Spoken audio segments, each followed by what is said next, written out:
एक गांव में सूखा पड़ने की वजह से गांव के सभी लोग बहुत परेशान थे। उनकी फसलें खराब हो रही थी, बच्चे भूखे प्यासे मर रहे थे और उन्हें समझ नहीं आ रहा था कि समस्या का समाधान कैसे निकाला जाए। उसी गांव में एक विद्वान महात्मा रहते थे। गांव वालों ने निर्णय लिया उनके पास जाकर इस समस्या का समाधान मांगने के लिए। सब लोग महात्मा के पास गए और उन्हें अपनी सारी परेशानी विस्तार से बताई। महात्मा ने कहा कि आप सब मुझे एक हफ्ते का समय दीजिए, मैं आपको कुछ समाधान ढूंढकर बताता हूँ। गांव वालों ने कहा ठीक है और महात्मा के पास से चले गए।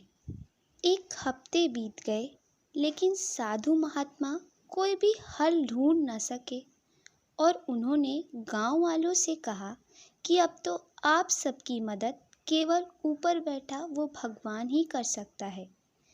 अब सब भगवान की पूजा करने लगे, भगवान को खुश करने के लिए, और भगवान ने उन सब की सुन ली और उन्होंने गांव में अपना एक दूत भेजा। गांव में पहुंचकर दूत ने सभी गांव वालों से कहा कि आज रात को अगर तुम सब एक एक लोटा दूध गांव के पास वाले उस कुएं में बिना देखे डालोगे तो कल से तुम्हारे गांव में घनघोर बारिश होगी और तुम्हारी सारी परेशानी दूर हो जाएगी। इतना कहकर वो दूत वहां से चला गया। गांव वाले बहुत खुश हुए और सब लोग उस कुएं में दूध डालने के लिए तैयार हो गए। लेकिन उसी गांव में एक कंजूस इंसान रहता था।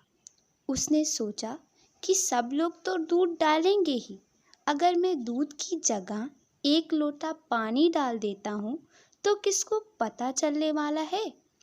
रात को कुएं में दूध डालने के बाद सारे गांव वाले सुबह उठकर बारिश के होने का इंतज़ार करने लगे। लेकिन मौसम वैसा का वैसा ही दिख रहा था और बारिश के होने की थोड़ी भी संभावना नहीं दिख रही थी। देर तक बारिश का इंतज़ार करने के बाद सब लोग उस कुएं के पास गए और जब उस कुएं में देखा तो कुआं पानी से भरा हुआ था और उस कुएं में दूध का एक बूंद भी नहीं था। सब लोग एक दूसरे की तरफ देखने लगे और समझ गए कि बारिश अभी तक क्यों नहीं हुई, और वो इसलिए क्योंकि उस कंजूस व्यक्ति की तरह सारे गांव वालों ने भी यही सोचा कि सब लोग तो दूध डालेंगे ही, मेरे एक लोटा पानी डाल देने से क्या फ़र्क पड़ने वाला है। और इसी चक्कर में किसी ने भी कुएं में दूध का एक बूंद भी नहीं डाला और कुएं को पानी से भर दिया। Moral of the story is, same तरह की गलती आजकल हम अपने रियल लाइफ में भी करते रहते हैं। हम सब सोचते हैं कि हमारे एक के कुछ करने से क्या होने वाला है, लेकिन हम ये भूल जाते हैं कि बूंद बूंद से सागर बनता है। अगर आप अपने देश, समाज, घर में कुछ बदलाव लाना चाहते हैं, कुछ बेहतर करना चाहते हैं, तो खुद को बदलिए और बेहतर बनिए। बाकी सब अपने आप हो जाएगा।